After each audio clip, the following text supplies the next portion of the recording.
Hey, Ethan, I am really excited about talking with you today. And it's a funny topic because we talk about charitable giving, and you and I started chatting about it. And the more I learned about it, the more I realized how many of us have these preconceived notions about what it is or what it isn't. So maybe, if you don't mind, can we start just with a definition of, like, what is charitable giving, or what's it all about? Well, charitable giving can really be done in lots of different ways. Charitable giving can start with a regular annual donation of any size. It can also be part of capital campaigns where charities or nonprofits are trying to raise money for a cause like a new construction. And they can also be legacy giving, where you're giving it either through your estate, or upon your passing, and give it to your favorite nonprofit. So there can be lots of different ways, and really it can be lots of different wealth categories. Some regular people do it that aren't, necessarily as wealthy, and then lots of very wealthy people do it as well. So it can really be for everybody. All right, so not so much, you just said, you don't have to be super wealthy. So why do people typically want to do charitable giving? What's in it for them, so to speak? I think it's very much of a personal feeling of helping causes that means something to the people. So in some cases, people have had cancer in their family, and that becomes a passionate cause for them. Or if their children has a sickness, or just a school that they had a great experience with. Like my son, for instance, goes to a great day school, and they raise money. And because of the education he's getting, I love giving to them, because I can see what he's already benefited from. He's only in third grade. So I think it's very personal to people.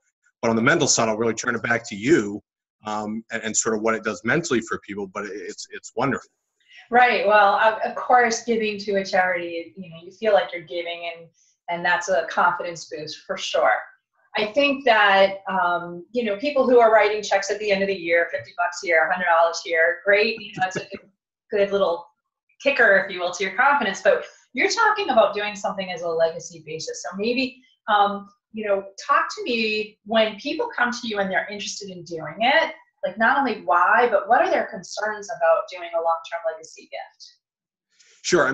So we had a couple that came to us, interested in learning what their capacity was for giving.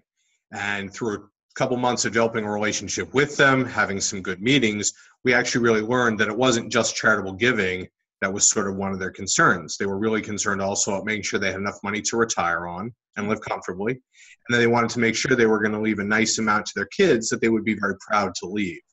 And so through those meetings, we really helped them to, more than anything, to establish what their capacity was for giving.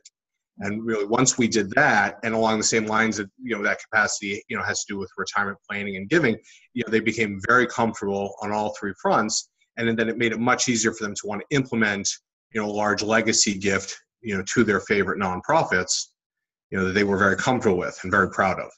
Well, that was kind of what got me hooked when we were talking. I was like, it's one thing to want to give and be, leave a legacy in that respect. But yeah, in reality, we worry about our own well-being in terms of retirement, and can we afford to live comfortably, but also safely and medically and all that. And we do want to leave enough for our kids. I'm very inspired by some of these trillionaires that are saying, they're going to leave their kids this little teeny amount, but at least it's enough that the children can, do what they need to do. So the fact that you can comfort somebody on those levels is really great. So if somebody comes to you and they're like, I want to do this, what's your top 3 tips to kind of get in the mindset as well as the practicality of getting it done? Well, I would say before we get to the tips, when people walk in about leaving large gifts, the 2 things they worry about first are, do they have enough money to retire on, regardless of whether it's a concern or not? And then also, that if they leave this gift, it won't go to their kids. And so you really have to, in a lot of cases, help on those 2 fronts. Once you develop the capacity, there's a lot of really cool vehicles right now in which you can leave money, you can get deductions for. If you start doing potentially some Roth conversions around, you can really help your estate side and help your current tax picture as well. And so with some of those cool vehicles that a lot of people aren't familiar with, it allows more people than just the ultra wealthy to be able to look to leave meaningful gifts that don't hurt their estate from either a tax perspective or a gift to their kids perspective. I'm glad you said that, because I do remember we did talk about that as well. And what I was amazed is actually by doing a little bit of all of that, it's really a synergy that you create in terms of tax benefit and overall giving. Right. And then if we can incorporate their CPA and their estate planning attorney as well and get all three in agreement, it really gives a lot of comfort, to the client and to the relationship that they're in good shape. That's awesome. All right. So how about my tips? Sure. So the first tip is I really think you need to develop, what your favorite charities are, nonprofits, or what your favorite causes are. And then I can help you, or your other people can help you develop the specific charities that you want to go to. Number two, you want to, figure out what your capacity is. How much can you give? And what vehicles sort of make the most sense for you to do it through. And then the last one is really to implement it. Work with a professional to make sure it's set up correctly, that you're maximizing the financial benefit from it from a deduction perspective and a tax perspective. So I'd say those are really the three best tips to do this. Awesome. Okay, so I want to pick apart a little bit on all those fronts that you just said, because one is I would be concerned, am I giving to a charity that's going to use the money well, and how do I know that? And then the second issue real quickly is, how do I know I'm working with qualified people to give me the tax advice and other financial advice to make sure that I'm not screwing up everything else in my financial life? Yeah, I mean, in terms of working with the right people, there obviously is going to be a trust factor. So for me, and relationships really matter to me, it's certainly at least a 3-month process before we can really get down to what are we really going to do. And I'm hoping to loop in their existing, trusted advisors as well.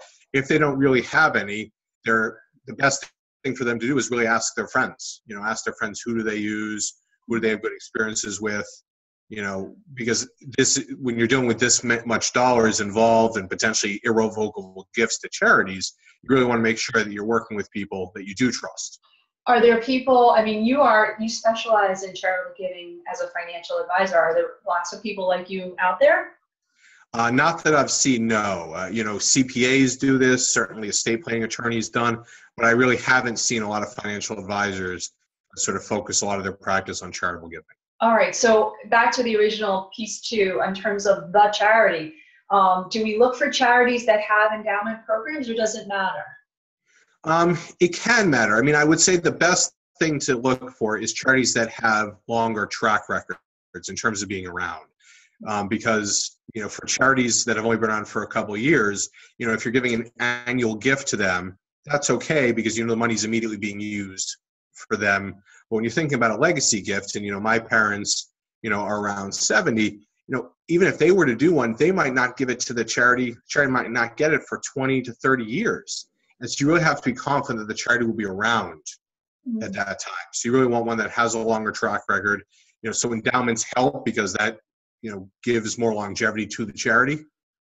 But I don't think it's needed. Okay, great. Well, obviously this is it's a conversation I hope a lot of people tune in and they're like, oh, I never thought about that. And obviously you're a great resource, and we have your information on the blog page here for people to reach out if they want to get more. So thank you so much for your information and insight, and waking at least me up to the possibility that I can boost my confidence and not kind of trash my financial well-being in the process. You're very welcome. Glad I could help. All right, thanks.